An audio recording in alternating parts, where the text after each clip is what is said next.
ഇവിടെ ജോജി, UDFനെ സംബന്ധിച്ച് ഇപ്പോൾ ഈ മണ്ഡലവുമായി ബന്ധപ്പെട്ട് പരിശോധിച്ചാൽ, ഇപ്പോൾ ആര്യാടൻ ഷൗക്കത്തിനെ നിങ്ങൾ സ്ഥാനാർത്ഥിയാക്കുമ്പോൾ 2016 ആര്യാടന് ശേഷം ആര്യാടൻ്റെ മകൻ സ്ഥാനാർത്ഥിയാകുന്നു എന്ന വലിയൊരു സവിശേഷതയോടെ വന്നു. പക്ഷേ അത് നിലനിർത്തി പോകാൻ അദ്ദേഹത്തിന് കഴിഞ്ഞില്ല, പരാജയപ്പെട്ടു. അതേസമയം തൊട്ടടുത്ത തെരഞ്ഞെടുപ്പിൽ കേരളത്തിൽ ഒരുപാട് തോറ്റ UDFകാരും കോൺഗ്രസ്സുകാരും വീണ്ടും അടുത്ത തെരഞ്ഞെടുപ്പിൽ മത്സരിച്ചിട്ടും കോൺഗ്രസ് അദ്ദേഹത്തെ 2021 മത്സരിപ്പിക്കാനുള്ള ഒരു ആത്മവിശ്വാസം പ്രകടിപ്പിച്ചില്ല. പകരം VV പ്രകാശിനാണ് ആ സീറ്റ് കൊടുത്തത്. വളരെ കുറഞ്ഞ ഭൂരിപക്ഷത്തിനാണ് ആ തെരഞ്ഞെടുപ്പിൽ VV പ്രകാശ് പരാജയപ്പെട്ടത്. 2016 10,000-ലധികം വോട്ടിനാണ് ഷൗക്കത്ത് അന്ന് തോറ്റത്. അപ്പോൾ വീണ്ടും ഒരു ഉപതെരഞ്ഞെടുപ്പിലേക്ക് വരുമ്പോൾ അങ്ങനെ പരാജയപ്പെട്ട് ഒരു ഘട്ടത്തിൽ പോലും നിലമ്പൂരിൽ നിയമസഭാ തെരഞ്ഞെടുപ്പിലേക്ക് ആര്യാടൻ മുഹമ്മദിൻ്റെ മകനെന്ന നിലയിൽ അതിന് മുകളിലേക്ക് പോകാൻ കഴിയാത്തൊരു സ്ഥാനാർത്ഥി, ആ സ്ഥാനാർത്ഥിയുമായി ബന്ധപ്പെട്ട് തന്നെ ആര്യാടൻ ഷൗക്കത്ത് മത്സരിച്ചാൽ തോറ്റുപോകുമെന്ന് പരസ്യമായി പറഞ്ഞിടത്താണ് അൻവറുമായി നിങ്ങൾക്കൊരു സഹകരണം സാധ്യമാകാതെ പോയത്. അപ്പോൾ ഈ പ്രശ്നങ്ങൾ നിൽക്കുന്നു. ലീഗിൻ്റെ ഇതിനകത്തുള്ള ഈ സ്ഥാനാർത്ഥി നിർണയത്തിലുള്ള വിയോജിപ്പ് നിൽക്കുന്നു. ലീഗ് MLA തന്നെ അത് വളരെ പരസ്യമായി തന്നെ ഇതിലെ പ്രശ്നങ്ങൾ സൂചിപ്പിച്ചിരിക്കുന്നു. കോൺഗ്രസിനകത്ത് തന്നെ ഇതിനെ സമീപിക്കുമ്പോൾ വ്യത്യസ്തമായ നിലയിൽ പല നേതാക്കളും അഭിപ്രായം പറയുന്നതുണ്ട്. ഇത് UDFനെ സംബന്ധിച്ച് UDF ഈ തെരഞ്ഞെടുപ്പിനെ സമീപിക്കുന്ന സമയത്ത് പ്രതീക്ഷിക്കാത്ത വിധത്തിൽ സംഭവിച്ചിട്ടുള്ള പുതിയ ചില വെല്ലുവിളികളോ പ്രശ്നങ്ങളോ നിങ്ങൾ നേരിടുന്നില്ല? വാർത്തകളിൽ വളരെ സജീവമാണ് അതൊക്കെ. ഇവിടെ ഷബീർ പറഞ്ഞ പ്രകാരം സത്യത്തിൽ ഇവിടെ ഒരു മത്സരത്തിൻ്റെ ആവശ്യം പോലും ഇല്ല എന്ന് തോന്നും ഇത് കേട്ടാൽ. നിലമ്പൂരിൻ്റെ നാളിതുവരെയുള്ള കണക്കുകൾ നമുക്ക് എല്ലാവർക്കും അറിയാം. 1969 67 69 സഖാവ് കുഞ്ഞാലിക്ക് ശേഷം പിന്നെ ഈ നിയോജക മണ്ഡലത്തിൽ അരിവാൾ ചുറ്റിക നക്ഷത്രത്തിൽ ഒരാൾ വിജയിച്ചിട്ടില്ല. ആകെ അരിവാൾ ചുറ്റിക നക്ഷത്രത്തിൽ 2 പേരാണ് മത്സരിച്ചത്, ദേവദാസ് പൊറ്റക്കാടും അതുപോലെ തന്നെ ശ്രീരാമകൃഷ്ണനും. അവരതാത് കാലഘട്ടത്തിൽ ദയനീയമായി പരാജയപ്പെടുകയും ചെയ്തു.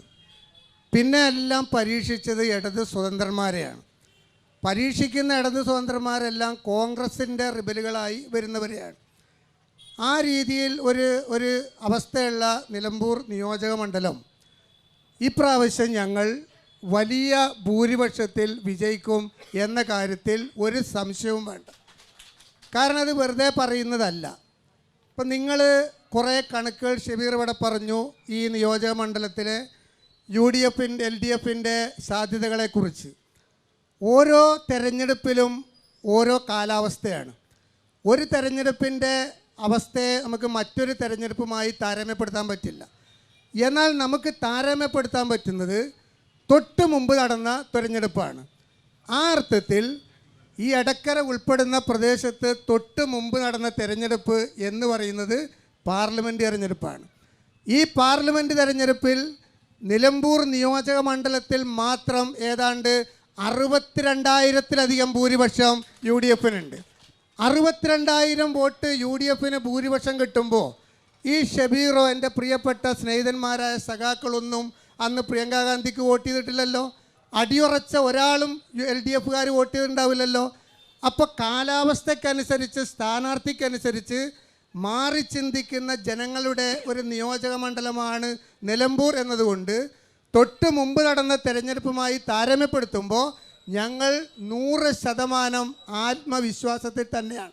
മറ്റൊന്ന് നിങ്ങൾ പറഞ്ഞു, എൻ്റെ ഒരു സംശയം താങ്കളോടുള്ളത്, അങ്ങനെയാണെങ്കിൽ 2019 ലോക്സഭാ തെരഞ്ഞെടുപ്പിന് ശേഷം 2020 തദ്ദേശ തെരഞ്ഞെടുപ്പിൽ LDF മുന്നേറ്റം കേരളത്തിൽ ഉണ്ടാകാൻ പാടില്ല, 2021 തുടർഭരണം ഉണ്ടാകാൻ പാടില്ല.